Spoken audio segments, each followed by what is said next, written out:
Olá, curiosos!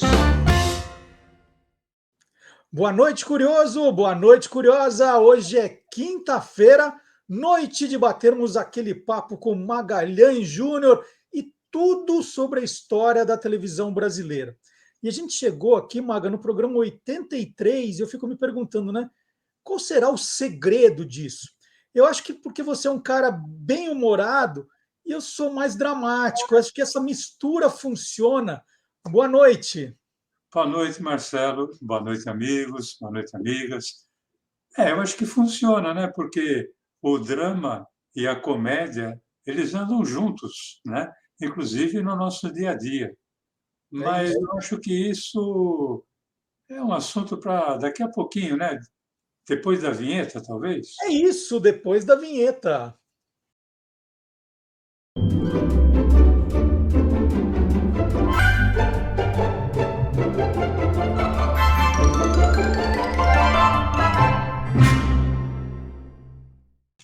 Bom, a gente começou com essa falação aqui para dizer, né, Maga, que tem muitos artistas que têm mais facilidade para o drama, né?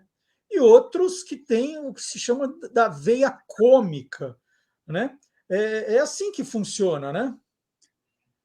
Olha, existem inclusive aqueles, Marcelo, que têm facilidade para transitar pelo drama e pela comédia. Por exemplo, eu vou citar só dois exemplos, né? Antônio Fagundes e a Cláudia Raia. Eles já Uhum. provaram isso várias vezes, né? Que eles têm muita facilidade de atuar tanto pelo drama como pela comédia.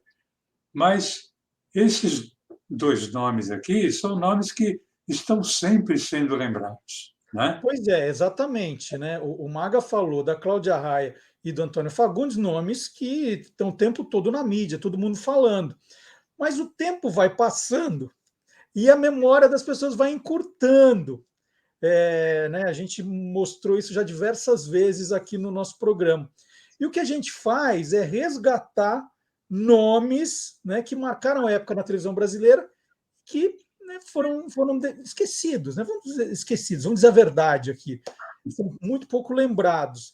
E o nosso programa hoje vai lembrar de 5 personagens que transitaram muito bem entre o drama e a comédia, certo, seu Magalhães? É isso, Marcelo. São cinco nomes e sempre quando a gente fala, o Maga separou cinco, 10, às vezes já teve 11, né, que era um time de futebol, tal, etc. Claro que não são os cinco melhores, são os cinco, digamos assim, ah, até de uma preferência pessoal, aqueles que eu vi atuar, né? Mesmo não que eu não tenha tido a possibilidade de trabalhar com eles, são artistas que eu vi trabalhar, que me impressionaram, que me marcam até hoje. E é por isso que eu faço questão de trazer aqui, que é para que eles sejam lembrados, né? De alguma forma. E para quem não conheceu, para saber que eles existiram um dia, né? A gente mostra de onde veio a televisão até chegar aqui, né? Então vamos lá, 5. Começamos com quem? Nós vamos começar com o nome artístico dele era uma delícia, Chocolate, né? O Chocolate, chamado Dorival Silva, que nasceu em São Paulo em 1919 e morreu no Rio de Janeiro em 1989. O Dorival Silva foi ator, comediante, apresentador, cantor, compositor. Ele fez trabalho em teatro, circo, cinema, rádio e TV. O Chocolate começou a carreira artística em cinema e atuava ao mesmo tempo em circo. E logo em seguida, ele foi para o rádio como radioator. Tudo isso ali na segunda metade dos anos 1940, no Rio de Janeiro. Foi ali também que ele começou a desenvolver o seu talento como cantor e compositor.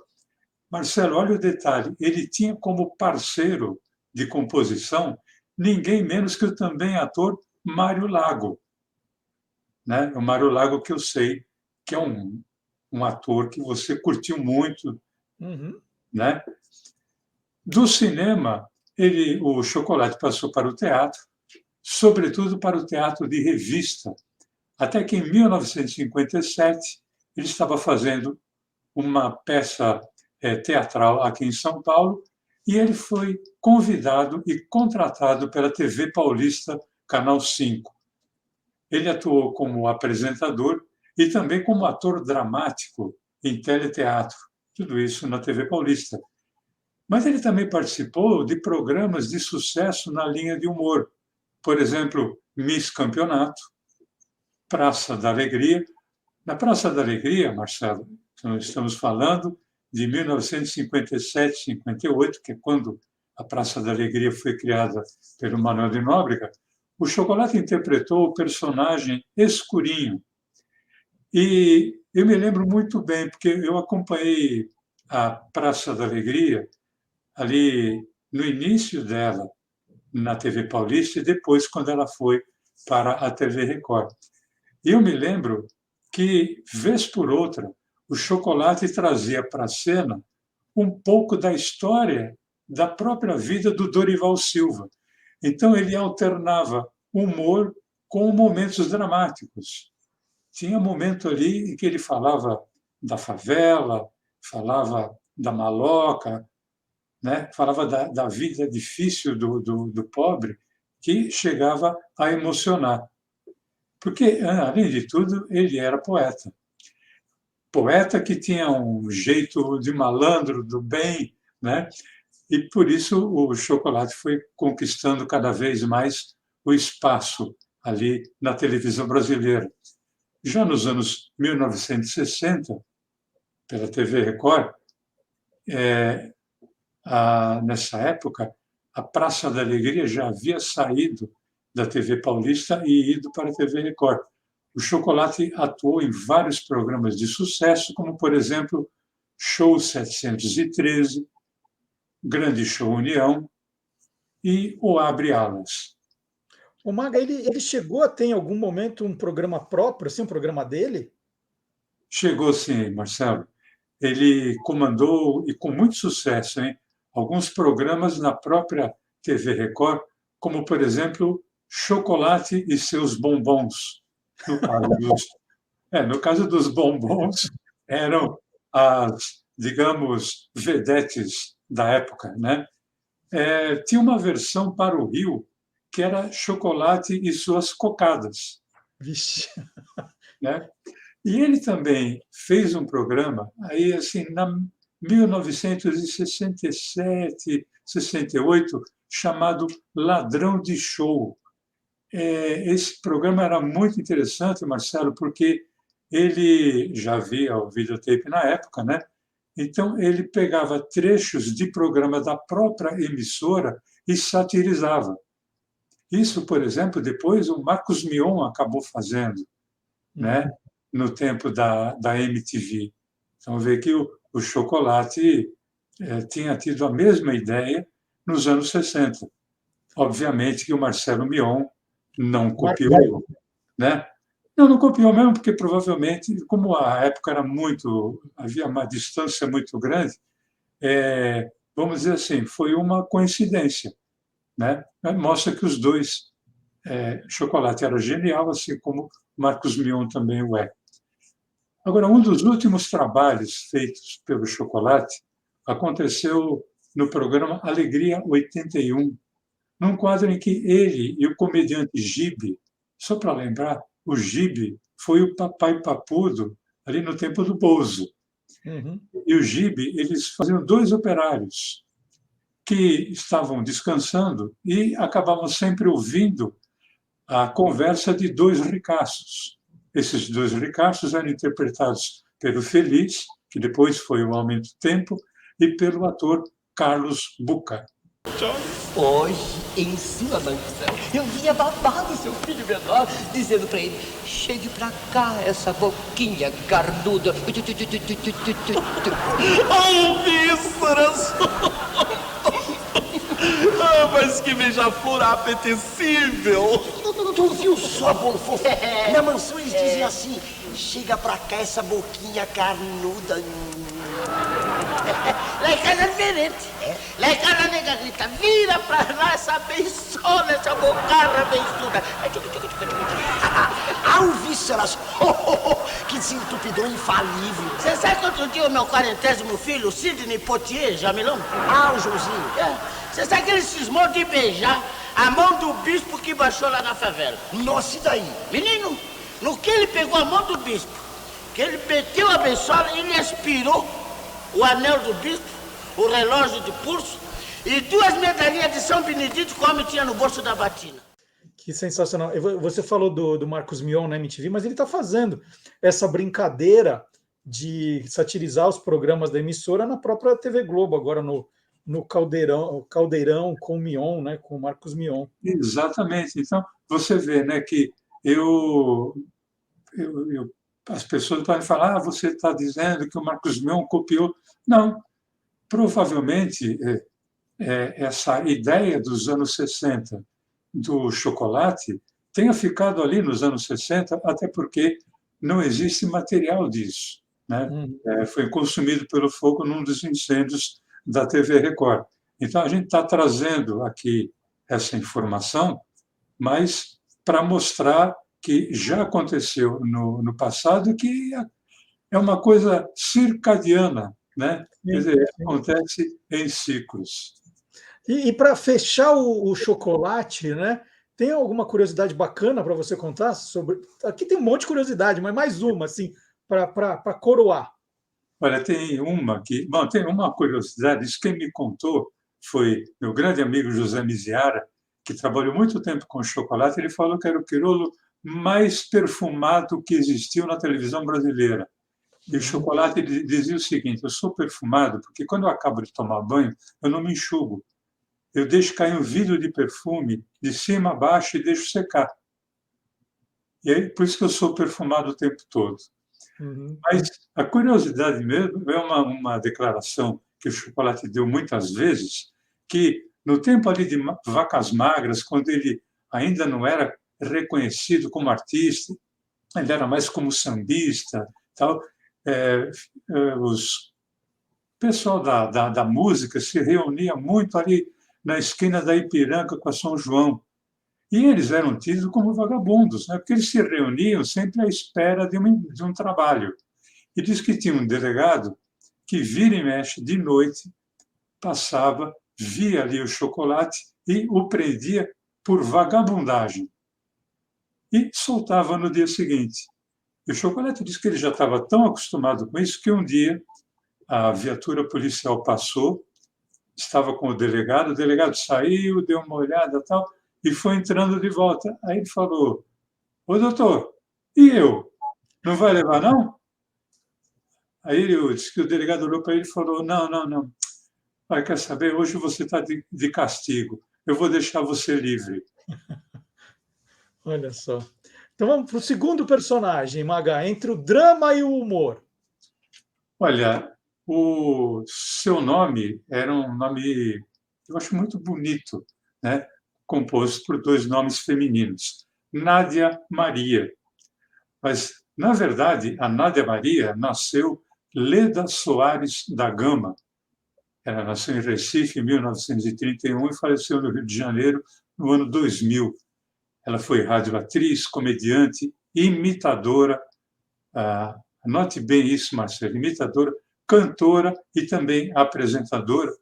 Passou pelo rádio, pelo teatro, pelo cinema e pela televisão. Na verdade, a Leda Soares da Gama queria ser cantora.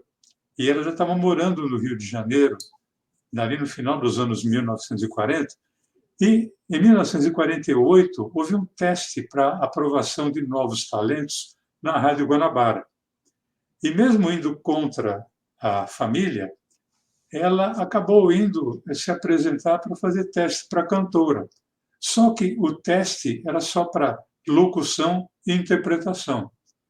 E a Leda Soares Gama topou fazer o teste e mesmo assim foi aprovada.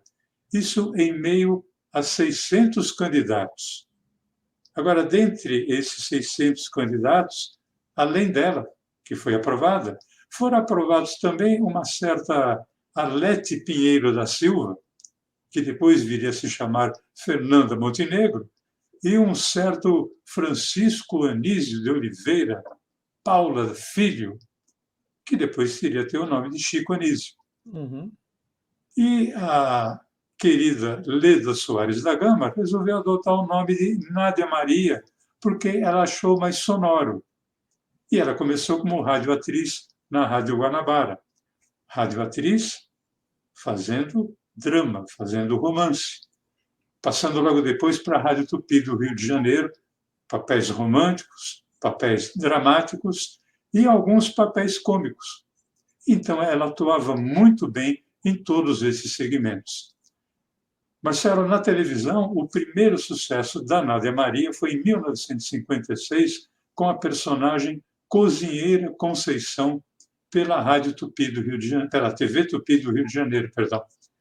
Esse personagem, ele foi tão marcante que acabou tendo um programete só dele, Uia. só dela.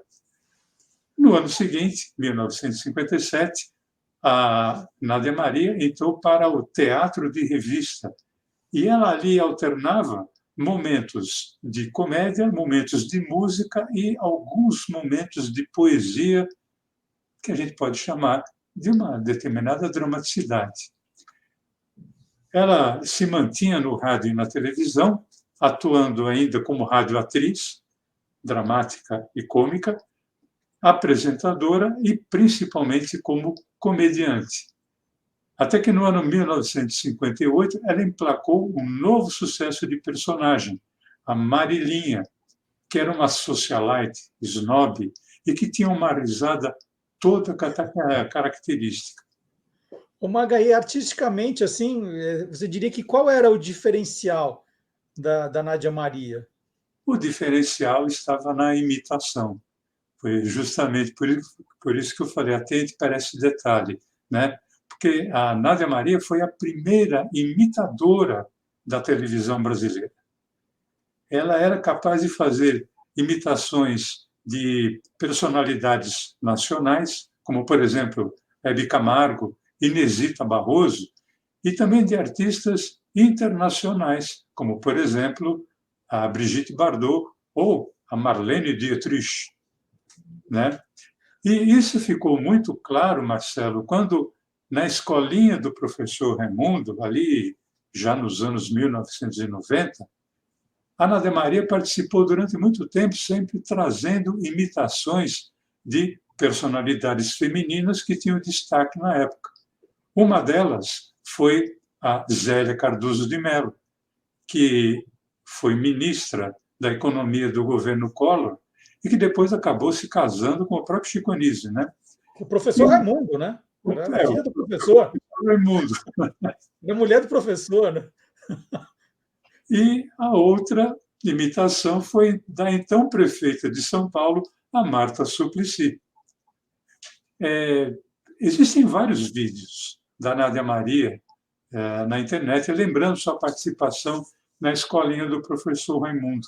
Mas eu gostaria de lembrar aqui uma reedição da sua personagem Marilinha, que foi feita em 1981 num programa chamado Reapertura, em que ela fazia a mesma personagem socialite, só que ela tinha sido rebatizada, chamava-se Laurita, e ela sempre coadjuvada pelo ator e comediante Viana Júnior. Você se lembra de Bituca de Góis? Idão. Bituca de Góis compareceu a um dos meus gloriosos jantares. É mesmo? É. Ela compareceu porque eu dei um jantar em homenagem a Marta Rocha. Que, aliás, Marta Rocha está assim lindíssima, tá gloriosa, maravilhosa. Pois bem, Bituca de Góis foi operada pelo Pitangueiro, sabe? Sim. Mas ela está tão esticada, que quando ela senta e levanta, ela range mais que porta de filme de terror. Ô Maga, e essas imitações aí nunca causaram nenhum problema para a Nádia Maria? Assim, nunca deu rolo, não? Olha, na maioria das vezes, a pessoa imitada aceitava de boa, até gostava, né? Porque acabava sendo promovida. Mas aconteceu de a fonte de imitação não aceitar muito bem, sim.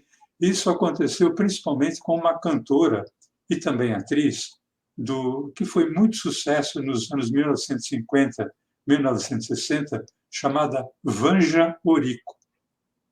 Era o nome dela mesmo. E ela não aceitou a imitação. As duas que trabalhavam na mesma emissora acabaram deixando de se falar, principalmente a Vanja Orico, que ela achava que ela não estava sendo imitada, ela estava sendo mais do que parodiada, estava sendo satirizada. Uhum. E, na verdade, pelo que consta na época, pelo que eu pesquisei, tal, etc., na verdade, a Nádia Maria procurava fazer uma imitação, mas se você fizer uma imitação perfeita, o lado do humor fica esquecido. Então, você tem que, às vezes, dar uma... Como é que é? Forçar um pouquinho a tinta em alguns momentos da imitação. Mas foi a única vez, me parece, que a Nádia Maria teve algum problema, que foi o caso da Vanja Orico, em ela ser imitada. Sabe que eu nunca tinha ouvido falar na Vanja Orico, né? E aí agora, que eu faço sempre, depois de, quando termino o programa, falo, tchau, Maga, eu vou jantar, mas é mentira, vou para a internet ficar pesquisando. Hoje vai ser Vanja Orico, eu quero saber quem é a Vanja Orico. A Vanja Orico, ela foi cantora e atriz, fez cinema, televisão, tal, etc. Cantava muito bem e era muito bonita. Não, daqui a pouco, então, gente, terminando o programa, falo, tchau, Maga, eu vou jantar, tá tudo mentira, eu vou ver quem é, eu quero ver foto da Vanja Orico, quero ver se tem vídeo dela cantando, hoje vai ser Noite Vanja Orico. Mas vamos lá, o terceiro nome entre drama e comédia, Maga. Olha, eu tinha e tenho até hoje uma profunda admiração por esse cara. Eu ri muito na minha infância, até pré-adolescência, adolescência, com ele. Seu nome era Fioravante, nome de batismo, mas ele era mais conhecido como Pagano Sobrinho. Porque seu nome verdadeiro era Fioravante Pagano Sobrinho. Ele que nasceu em São Paulo, em 1912, e faleceu em São Paulo em 1972.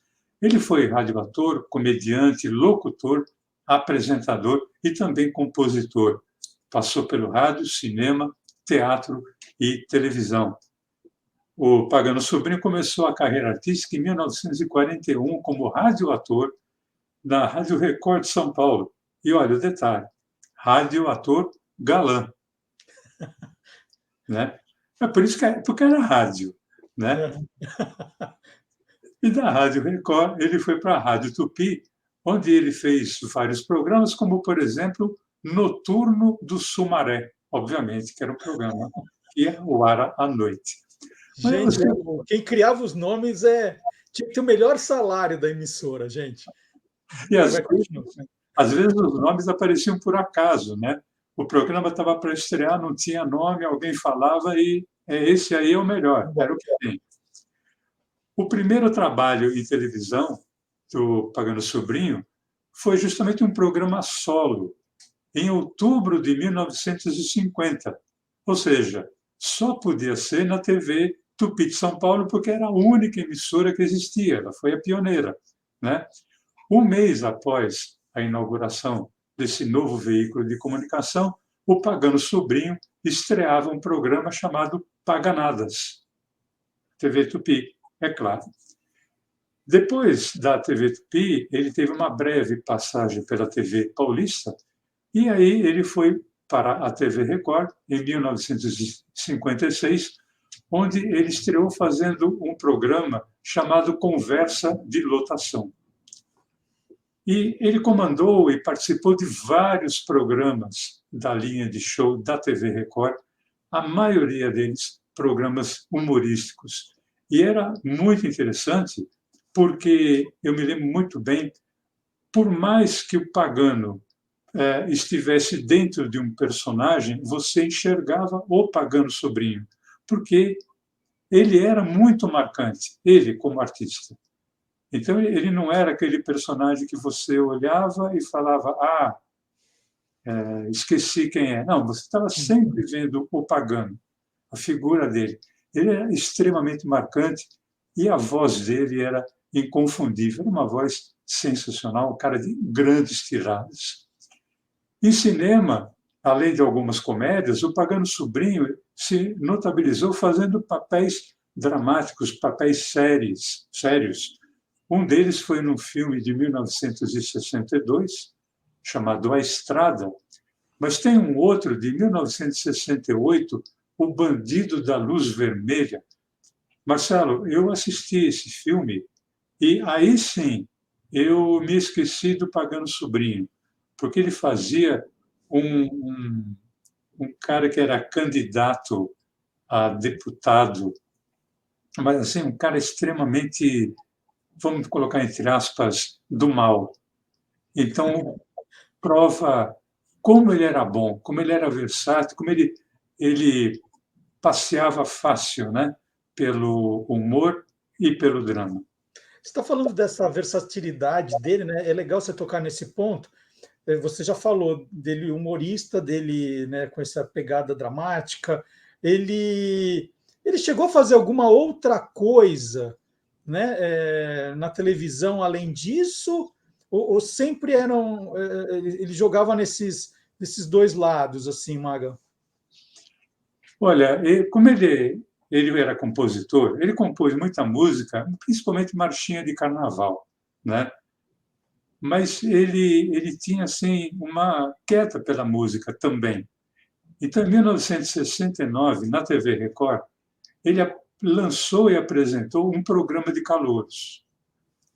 Mas não era aquele programa de calouro que procurava menosprezar aquele que se apresentasse, tal. Não, ele sempre procurava buscar novos talentos. E o título do programa, quem deu foi ele. Na época, falava que quem tinha fama tinha cartaz, né? Até se usou por muito tempo esse termo. Então, ele criou o programa chamado É Proibido Colocar Cartazes. Ou seja, era um jogo de palavras, dizendo que não podia se apresentar gente já famosa. A ideia era dar espaço a novos talentos. Era genial esse programa, né? Agora, Marcelo, infelizmente, são raríssimos os registros de imagem do Pagano Sobrinho em televisão. Por isso, eu gostaria de lembrar de um momento solo do Pagano Sobrinho no filme Vou Te Contar, de 1958, em que ele fazia o personagem Dondoca.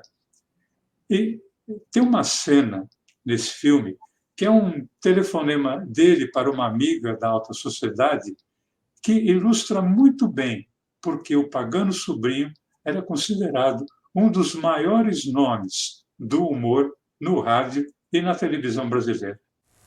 Ah, eu achei você tão bem disposta, você ficou linda com o cabelo cortado com a faca. Aposto sim dessa notícia da inauguração dos barzinhos. São dois bares, né? O Lixo e o Cuspe. Eu falo com o cronista lá do jornal. Ah, eu fui, uma exposição maravilhosa. Eu achei lindo aquele quadro que você me recomendou, da franguinha com lágrimas nos olhos e ovinho no chão. O nome do quadro é O Primeiro Pecado, não é? Ótimo. Não pude. A inauguração da casa dela não pude ir. Eu sei que é uma casa linda, com 3 piscinas, né? Uma de água morna, outra de água fria e outra sem água para os granfinos que não sabem nadar. Ô Maga, então vamos lá, para fechar o Pagano também, uma curiosidade bem bacana sobre ele, vai. Bom, primeiro, ele era de muito como é que é? Um criador de frases. E uma que eu acho sensacional, que mostra também a sensibilidade do cara, é uma que dizia: o futuro ainda não foi usado, por isso ele pode ser seu. Boa. Eu acho uma coisa maravilhosa. Mas como ele atuava do drama à comédia, essa frase maravilhosa, uma frase séria, vamos também pensar num caco de cena que ele colocou. Era um esquete que se passava na Lua, ali na TV Record. E tem um dado momento em que ele precisava dar um telefonema.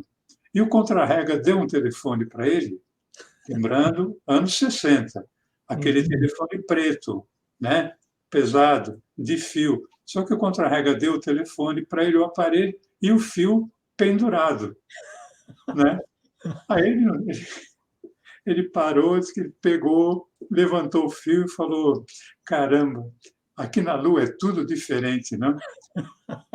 O telefone funciona sem estar ligado. Muito bom. Maga, quarto personagem agora. Ó, são 5, hein? Quarto, entre o drama e a comédia. Marcelo, essa atriz, eu sei que você gosta dela, porque eu também tinha... Ela não foi minha namorada, mas eu tinha paixão por ela, porque eu achava ela linda e achava tudo que ela fazia, eu achava bom. Riva Nimitz. Com certeza. Boa. A Riva tinha ela apenas abreviou o sobrenome, porque o nome dela era Riva Nimitzovic. Nimitzovic. Ela nasceu em São Paulo em 1930, a mesma cidade onde ela faleceu em 1993. A Riva Nimitz foi atriz de teatro, de cinema e de TV. Como eu falei, ela era linda, ela tinha um rosto marcante e olhos azuis altamente expressivos. Ela estreou em teatro em 1950 e em 1952 ela já era notícia em jornal fazendo o papel dramático na peça O Sétimo Céu. Da mesma forma como ela participou intensamente num papel dramático em 1958 da peça Eles Não Usam Black Tie. É difícil falar dela sem se emocionar, porque ela era simplesmente sensacional. Em 1957, ela fez um dos seus primeiros trabalhos em TV. Foi na TV Tupi, num teleteatro, chamava-se Grande Teatro GM, na peça Ratos e Homens. Aliás, um trabalho que mereceu elogio na revista Radiolândia. Em 1958, ela foi convidada para atuar numa novela semanal. Tem que lembrar, né, que nos anos 50, até metade dos anos... comecinho dos anos 60, as novelas não eram diárias. Uma novela chamada David Copperfield, na TV Paulista, Canal 5. No mesmo ano de 1959, ela chamou muito a atenção ao fazer a comédia num teleteatro, Marido Magro, Mulher Chata, na TV Tupi, num programa chamado Entre Atos, que eram pequenas peças que eram encenadas. E nessa peça ela atuou ao lado do ator Henrique César, com quem ela se casaria depois. Em 1962, aí já na TV Excelsior, ela ganhou muito destaque fazendo um papel dramático no teleteatro Brastemp, num papel intenso na peça A Mãe. E a partir dali, você vê, eu falei TV Tupi, teve o Canal 3 ainda, né? Depois Canal 4, eu falei TV Paulista, Canal 5, TV Excelsior, Canal 9, porque até os anos 60, 1962 mais ou menos, ela era freelancer. Então, ela passava livremente por todas as emissoras, até que ela foi contratada com exclusividade pela TV Excelsior. E ali ela desencadeou uma série de trabalhos em novelas, alternando ali papéis dramáticos e papéis cômicos, assim como depois ela iria fazer a mesma coisa na TV Tupi. Ela chegou a fazer, inclusive, se não me engano, a TV Manchete, fazendo novela também, passando a fazer novela também nos anos 70 na TV Record. Ela alternava muito bem a comédia com o drama. Eu acho que nada mais simbólico a respeito da sua facilidade de interpretar papéis cômicos, Marcelo, do que a sua participação na novela O Machão, na TV Tupi de 1974. Ela fazia um personagem que era uma costureira chamada Rosa, uma mulher extremamente preocupada em arrumar casamento para sua filha. Você não devia ter feito isso, mamãe. Como não devia? Eu não posso deixar um irresponsável prejudicar a vida da minha filha. Eu jamais vou perdoar você. Mas o que é isso, Candinha? Eu não sei quem ele é, mas seja quem for, eu me apaixonei por ele. Mas não pare assim, Candinha. Depois é um amor de carnaval. Amor de carnaval é que nem ressaca, passa em 2 dias. E depois você tem o Inácio, um belo rapaz, honesto, trabalhador e muito compreensivo. Eu vou contar tudo a ele. Não. E mais, Candinha, será que você não aprende nunca? A gente não conta nada. Com licença. Inácio, nós estamos justamente falando de você. Candinha, eu quero falar com você. E eu com você. Calma, meninos. O momento agora exige muita compreensão e tolerância. Ô Maga, além de bonita, talentosa, eu concordo com tudo que você falou. A Riva Nimitz, ela dava a impressão, né, para quem assistia, né, eu acompanhei algumas coisas, né, que você falou aqui, que ela era aquela profissional, né, aquela artista que não recusava um papel, né, era uma profissional que topava aí grandes desafios, né. O trabalho artístico para ela era uma coisa que não tinha muito, assim, não tinha nada que ela não fizesse, não era isso? Era isso, olha, eu trabalhei com Aldo César, de quem nós já falamos aqui, né? E o Aldo trabalhou com a Riva Nimitz. E ele me dizia que ela... E trabalhei com Marcos Plonka também, né? Um grande amigo. Os dois que trabalharam com ela em novela falavam que ela não é que ela não recusasse apenas recusar papel, ela não se negava a fazer nada pelo papel, né? Tem um depoimento que foi dado pelo Everton de Castro, dizendo que a Riva Nimitz participou de um filme chamado Viúvas Precisam de Consolo. Esse filme é de 1978, 79. Inclusive, pelo título, dá para se imaginar que fosse uma pornochanchada, mas não era. Até quem participou do filme não gostou muito desse título, porque não era bem isso. Mas o fato é que o distribuidor mandou fazer um cartaz. E nesse cartaz deveriam todas as atrizes que participavam do filme estarem seminuas, bolinando o corpo de um defunto também seminu. Todas as atrizes tinham que estar seminuas, inclusive a Riva Nimitz, que já estava ali na casa dos seus 50 anos na época. Mas diz que ela não se fez de rogada.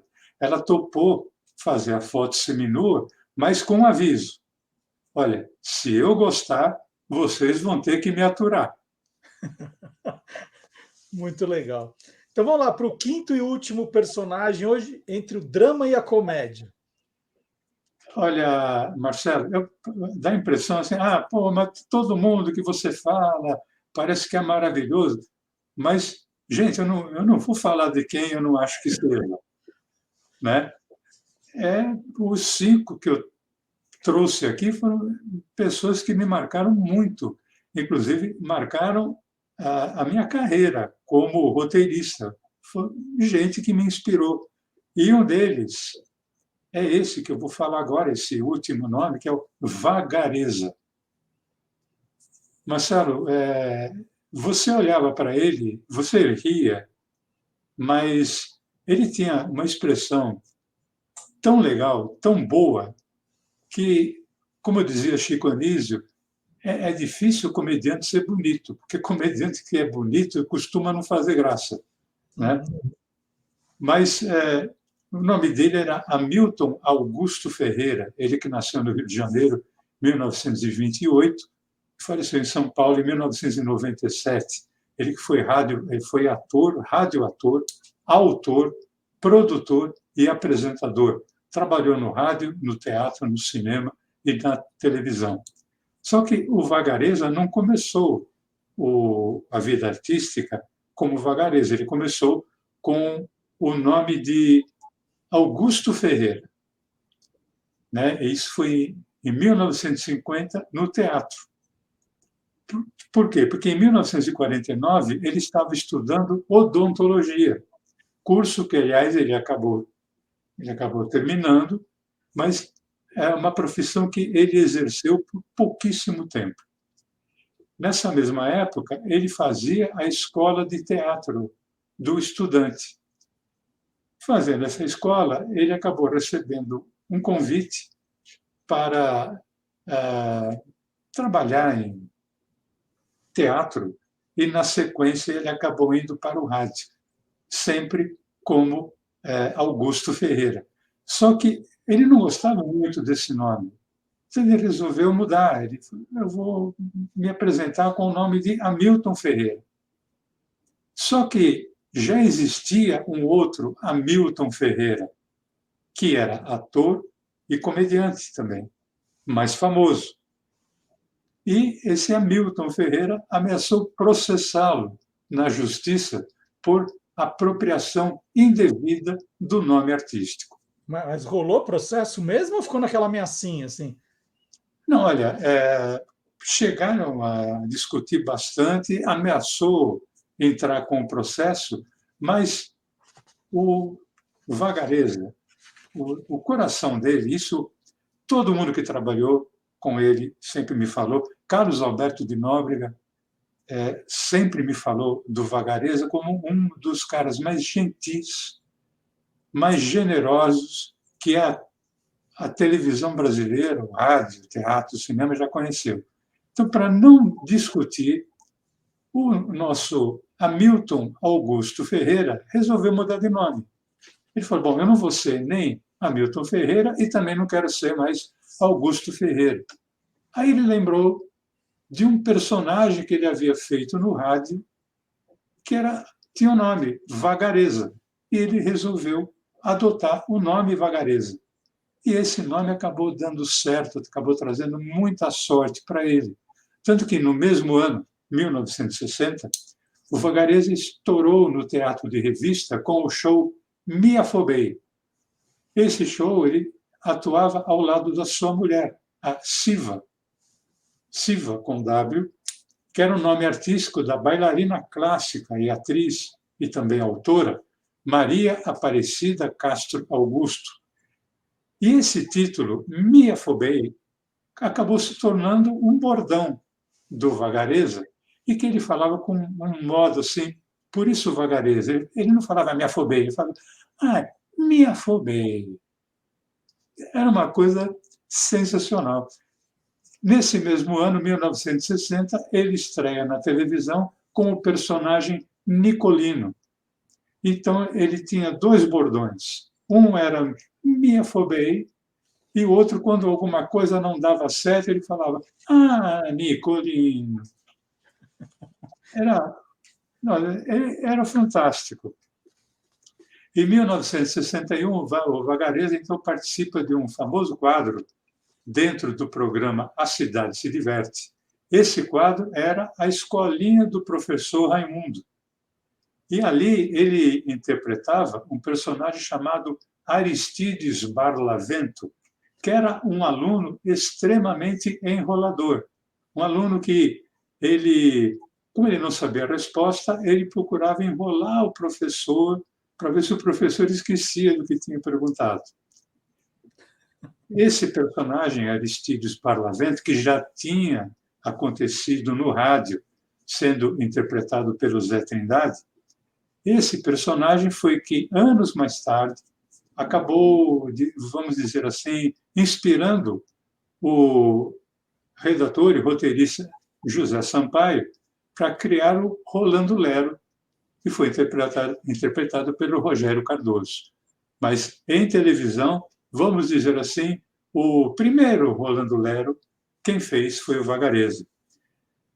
Esse foi um dos poucos trabalhos que o Vagareza realizou sem a presença da sua esposa, Siva. Porque, Marcela, durante os anos 1960 e 1970, ambos estiveram juntos, sempre com muito sucesso, tanto no teatro como na televisão. Os dois eram tão unidos que eles eram chamados de o casal 20 do humor. E um detalhe, 1960 e 1970, ainda não existia a série Casal 20. Olha. Então, não foi por causa da série que eles eram chamados de Casal 20 do humor. O Vagareza também esteve no cinema, fazendo comédia, mas também fez um papel dramático sensacional num filme que ele participou, chamado Crônica da Cidade Amada, um filme de 1965. Eu assisti esse filme muitos anos depois, né? E eu confesso que eu me emocionei muito, porque eu olhava o Vagareza com aquela expressão sempre de uma pessoa muito boa, muito generosa, e me emocionava por não ver o comediante, eu via um ator dramático ali. Infelizmente, Marcelo, não existem registros da participação do Vagareza em televisão. Mas eu tenho um registro particular que me foi cedido pela sua filha Vânia. É uma apresentação do Vagareza durante uma noite de espetáculos na Escola de Balé Siva, uma escola de balé que a Siva e sua filha Vânia comandavam. Num dado momento desse espetáculo, o Vagareza entrava entre um número musical e outro, entre um balé e outro, o Vagareza entrava para fazer uma espécie de um stand-up. O Vagareza ele contou uma história de um pecuarista que contratou um matuto que deveria reunir as suas vacas no final de tarde para que o apito do trem não assustasse o rebanho. Só que o matuto nunca tinha visto um trem. E o final da história está aqui para a gente ver. Dia seguinte, 4 horas da tarde, o trem apitou na curva e ele começou a enxotar as vacas. Show, vaca, olha que o patrão falou, vai matar mais de você. Show, vaca. Recolheu o gado às 6 horas e foi dar satisfação ao patrão. Então, o trem passou? Passou sim, senhor, só matou uma vaca. E você, com essa cara deslavada, vem me dizer que só matou uma vaca e eu estou lhe pagando para não matar vaca nenhuma? Ah, não bronqueia não, porque o senhor está com muita sorte. O trem só matou uma, porque o trem veio de comprido, que se vem de atravessado não sobra vaca. É mais bonitinho. Ô Maga, você falou que ele se formou em odontologia, mas exerceu muito pouco. Tem alguma historinha desse período do Vagareza dentista? Tem, porque é o seguinte, ele era um cara muito querido, né? E quando ele se formou dentista, ele montou um consultório e quem é que ia procurá-lo? Os amigos da infância. Então, ele não tinha coragem de cobrar. Em 3 meses, ele teve que fechar o consultório porque faliu. A Silva falava para ele, você tem que cobrar. Ele falava, mas eu estou imaginando o Vagareza falando, me afobei, né? Eu não consigo, eu não posso cobrar de quem é meu amigo, o cara que, né, eu convivi na infância. Não vem gente estranha aqui no meu consultório, só vem amigo. Eu não posso cobrar. Aí ele resolveu fechar o consultório e já estava praticamente embarcado na carreira artística. Então, o mundo perdeu um excelente dentista, que cobrava barato, né? Mas ganhou um grande, maravilhoso ator que transitou pela comédia e pelo drama. Sensacional. Então, 5 grandes histórias de artistas, né, que hoje são pouco lembrados, ou quase nunca lembrados, que transitaram muito bem, como mostrou Magalhães, entre o drama e a comédia, né? Esse foi o programa de hoje, e você fica convidado aí sempre, né, convidado, a assistir ao Olá Curiosos no sábado, a partir das 10 horas da manhã, e sempre tem um trechinho do Quem Te Viu, Quem te vê no Olá Curiosos também. Todos os 82 programas anteriores do Maga estão guardadinhos para você assistir a hora que quiser. Se perdeu algum, não perdeu. Estão todos no canal do YouTube do Guia dos Curiosos. É só clicar em playlists, procurar lá a carinha do Maga e vai encontrar todos os programas, né, que você, porventura, tenha perdido aí, ou que quiser ver de novo, se quiser compartilhar com alguém. E toda quinta-feira, 8 da noite, nós estamos aqui entre o drama e a comédia também, né, Maga? Sempre, sempre. A vida é essa, né, Marcelo? A vida é assim. Ela está sempre entre o drama e a comédia. E lembrando o nosso amigo Pagano Sobrinho, o futuro está aí, ninguém usou.